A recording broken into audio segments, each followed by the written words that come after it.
अस्सलाम वालेकुम, आदाब व नमस्कार।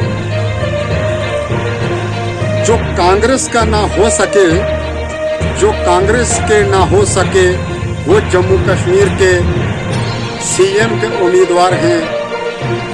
जो मरमत के लोगों के ना हो सके, वो कैबिनेट मिनिस्टर के उम्मीदवार हैं। आज मरमत की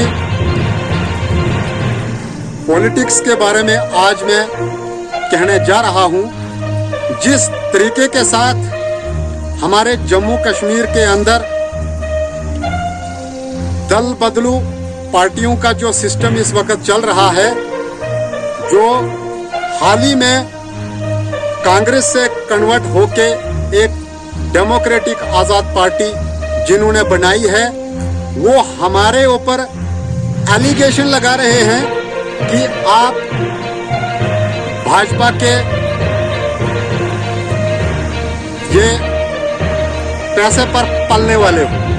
मैं आज उन लोगों से ये कहना चाहता हूं कि हमें 8-8, 10-10 साल हमें पार्टी में हुए, आज तक न हमने पार्टी के खिलाफ कोई बगावत की, न हम पार्टी को कभी छोड़ेंगे। मैं इनको कहना चाहूंगा कि 2014 के बाद इन्होंने कम से कम भी 3-3, 4-4 बार इन्होंने पार्टियां बदली।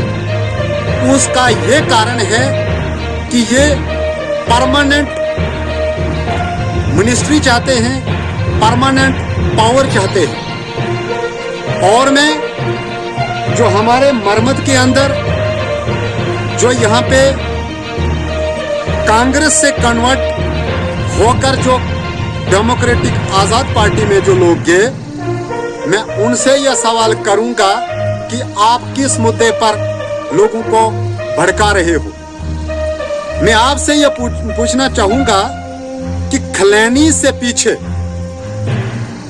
आज़ाद साहब ने किसका ऐसा काम किया जो आज ग्राउंड लेवल पर मौजूद है? मुझे आप उसका जवाब दें। 2005 से लेकर 2008 तक गुलाम नबी आज़ाद साहब जम्मू कश्मीर के चीफ मिनिस्टर रहे। 2007 में मरमत के अंदर जब ग्लोरिया कमीशन यहाँ पर भेजा गया रिपोर्ट बनाने के लिए, उस वक्त भी हमारे साथ धोखा हुआ।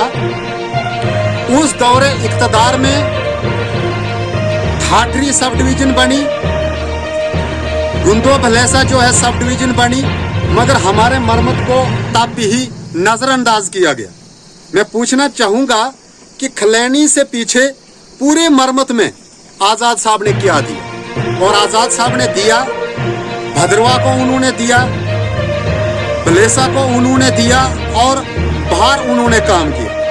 और आज किस मुद्दे पर आप यहाँ पर लोगों को भड़काने की कोशिश कर रहे हो कि बीजेपी ने यहाँ पर पूरा प्रोपेगेंडा बनाकर रखा है जी, लोगों का काम नहीं कर रहे हैं। जब 2002 से लेकर हमारे कैबिनेट में मंत्री वानी साहब जब यहाँ पर रहे, उनका हमारे मरमत का एक काम दिखाइए।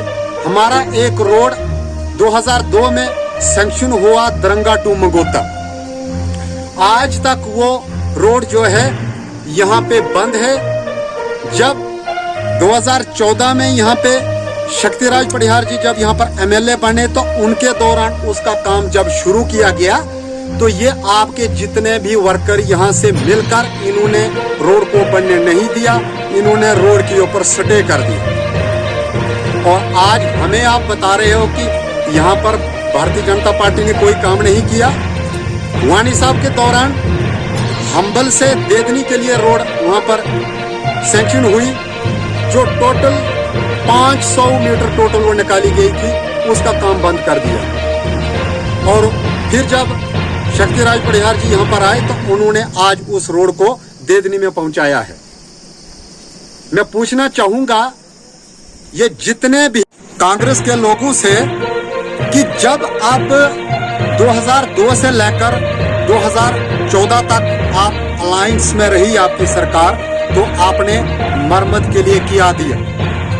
जो खलैनी से लेकर जो रोड आज ये दरंगा तक जो पहुंची हुई है, उस वक्त शेख मोहम्मद अब्दुल्ला साहब जो नेशनल कॉन्फ्रेंस के हैं, उस वक्त वो सीएम हुआ करते थे। और जब यहाँ भरगरा से जो बिहोता के लिए रोड जो दी गई है, वो साबका प्रधानमंत्री अटल बिहारी वाजपेयी जी की देन है, क्योंकि उस वक्त भारतीय जनता पार्टी की सरकार थी और ये सारा का सारा क्रेडिट जो है वो हमारे साबका प्रधानमंत्री अटल बिहारी वाजपेयी जी को जाता है। मैं पूछना चाहूंगा कि लोगों को गुमराह करना बंद कीजिए। आपके पास कोई भी लोगों को भड़काने के अलावा और कोई भी मुद्दा यहाँ पर बचा हुआ नहीं है। और डेमोक्रेटिक आजाद पार्टी इस वक्त दावा कर रही है कि हमारा चीफ मिनिस्टर बनेगा। मैं पूछना चाहूंगा इनसे कि अभी तक आपकी पार्टी का जो चुनाव निशान तक नहीं आया हुआ है, तो आप चीफ मिनिस्टर कहां से बनोगे? हाँ, अगर एक दो सीट की अगर बात ये करेंगे तो एक दो सीट मुझे लगता है इनको मिल भी जाएगी, और वो भी अगर आजाद साहब ने खुद इलेक्शन लड़ा तो। और बाकी ये जो लोग भड़काने वाले जो इस वक्त हैं, इनकी जबानतें भी जब्त हो जाएंगी, क्योंकि ये अपने दौरे इख्तदार में जब ये लोग रहे, इन्होंने अपने आबाई गांव से लेकर दिल्ली दुबई तक इन्होंने खाली अपने मकान बनाए हैं, और उस वक्त भी गरीब लोगों को इन्होंने अच्छे तरीके से लूटा है। और मैं बात करूंगा जब 2014 में शक्तिराज पड़िहार जी जब यहाँ पर आए, उन 2-2.5 साल टोटल उनकी यहाँ पर सरकार रही, और वो एक एमएलए रहकर उन्होंने जो काम यहाँ पर किया वो ग्राउंड लेवल पर मौजूद है। और मैं इनको पूछना चाहूंगा कि जो आप डोडा वेस्ट की बात कर रहे हो, यहाँ से शक्तिराज पड़िहार 15 से 20 हजार की लीड में यहाँ से जीतेंगे। और जो आप लोगों ने प्रोपेगेंडा यहाँ पर बनाकर रखा है कि पड़िहार वर्सेस पड़िहार हम करेंगे, आप जो मर्जी वो वर्सेस कीजिए। इस बार जो है हमारा मुद्दा ये है कि 15 से 20 हजार की लीड में जो है शक्तिराज पड़िहार जी यहाँ से जीतेंगे।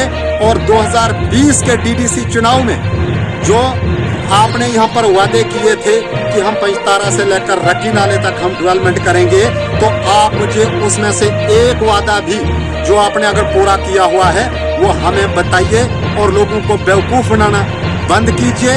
और जो हमारे ऊपर आपके बंदे जो एलिगेशन लगा रहे हैं कि आप भाजपा के पैसे पर पलते हो, ऊपर वाले ने हमको हाथ दिए हैं, पैर दिए हैं, हमको सारा कुछ दिया हुआ है, हम किसी के पैसे पर पलने वाले नहीं हैं। और लिहाजा मैं लोगों से गुजारिश करूंगा कि आप इनसे डीडीसी इलेक्शन में जो इन्होंने वादे किए हैं, आप इनसे पूरा का पूरा हिसाब लीजिए, क्योंकि इन्होंने अपनी मशीनें लगाकर इन्होंने बोला था कि हम सेउट के लिए रोड निकालेंगे, और ये जो दरंगा टू मगोता रोड यहाँ पर रुकी हुई है, और हमारे भट्ट साहब ने कहा था कि यहाँ मैं अपनी मशीनें लगाकर यहाँ इसको हमदानपुर तक मैं पहुँचाऊंगा, और वो सारा का सारा अधूरा काम है।